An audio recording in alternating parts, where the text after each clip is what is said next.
नमस्कार. आपल्या सर्वांचं आपल्या स्वामी रियलायझेशन चॅनलवर स्वागत आहे. मी किरण ठाकूर, ज्योतिष्य आणि वास्तुतज्ञ. मी लगातार आपल्या सगळ्यांना मार्गदर्शन करत असते. आजच्या व्हिडिओमध्ये मी पितरांविषयी बोलणार आहे. लगातार खूप जणांचे प्रश्न असतात की पितृदोष असेल तर काय करावं.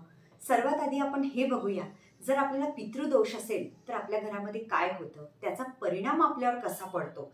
कारण मी स्वतः ज्योतिष आहे आणि मी वास्तुतज्ञ आहे. जसं मी वास्तू करते आणि कुंडली बघते, तर कुंडलीमध्ये पण कळतं ना. तुम्ही पण कधी ज्योतिषाकडे गेले तर ते पण म्हणतात ना, तुम्हाला पितृदोष आहे, तुमच्या घराला सुद्धा दोष आहे. मग अशा वेळेस काय करायचं.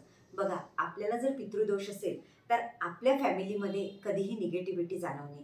सेकंड, तुमच्या जीवनामध्ये संतान प्राप्तीमध्ये काही काही जणांचं बघितलं की पुढची पिढी न होणे, बाळ होण्यामध्ये वर्ष जातात. जर झाले, काही काही ठिकाणी अपघात होणे, त्यांचा अकाली मृत्यू होणे, तुमच्या घरामध्ये पैसा न येणे. सर्वात आधी दरिद्रता.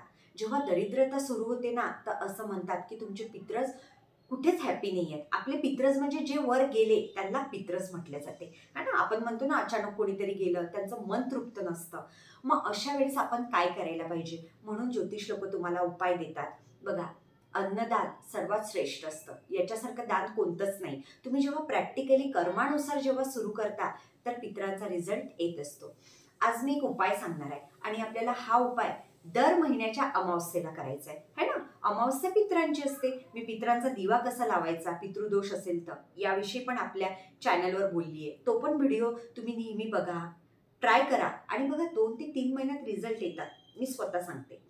जर आपल्या घरात विवाह होत नसेल, संतान प्राप्ती होत नाही, घरामध्ये लगातार दरिद्रता आहे, खूप वर्ष झाले, तुम्हाला जसं पाहिजे तसं सक्सेस नाही आणि तुम्हाला कोणीतरी म्हटलंय की जबरदस्त पितृदोष आहे, तर काय करायला पाहिजे. मी खूप चांगला उपाय सांगणार आहे. करा. आपल्याला रोज 1 रुपयाचा एक कॉईन घ्यायचा आहे. 1 रुपया आपल्या सगळ्यांकडे असते. रोज हा 1 रुपया आपल्या देवघरामध्ये आपल्याला ठेवायचा आहे. रोज एका गल्लकमध्ये जमा करायचं. जसं आजची अमावस्या आहे, बरोबर आहे. उदाहरण, आज अमावस्या आहे, आजपासून आपल्याला सुरू करायचं आहे तर पुढच्या अमावस्यापर्यंत, है ना.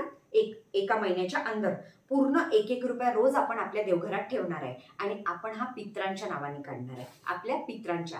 मग पुढच्या अमावस्येला जेव्हा अमावस्या येणार त्या दिवशी ते पूर्ण पैसे घ्यायचे, बाहेर जायचं, गरिबांना काहीतरी द्यायचं आहे. अन्न देऊ शकता, पाण्याची बॉटल देऊ शकता, त्यांना तुम्ही छत्री देऊ शकता. जर पितृदोष आहेत, 7.5 पण सुरू आहे, छत्री दान करू शकता. जे पण तुम्हाला काही वाटेल त्या पैशामध्ये आणखीन काही पैसे टाका. हे दर महिन्याच्या अमावस्येला करा. या अमावस्येपासून तर पुढच्या, मग त्याच्या पुढच्या घरामध्ये एकानेच करायचं आहे. लेडीज पण करू शकता, जेंट्स पण. तुमचं शॉप असेल, फॅक्टरी असेल, तिथे पण तुमचं चालत नाहीये, तुम्ही तिथे पण एक गल्लक वेगळा तयार करा आणि हे पैसे आपल्याला पितरांच्या नावाने ठेवायचे आहे. आणि जेव्हा तुम्ही अन्नदान करणार तर याचा रिझल्ट खूप चांगला येईल. खूप जण विचारतात किती दिवस करू. नेहमीच करा. 1 रुपयाने आपलं काही होणार नाही, पण जेव्हा तुम्ही हा उपाय करणार अमावस्येच्या दिवशी तुम्हाला खूप चांगले रिझल्ट येतील. मी सांगते आणि मी नेहमी सांगते, कर्मानुसार जेव्हा केल्या जाते तेव्हा खरंच कोणतीही दशा असो ती दूर होते. हा उपाय अमावस्येला करा आणि याचा लाभ घ्या. धन्यवाद.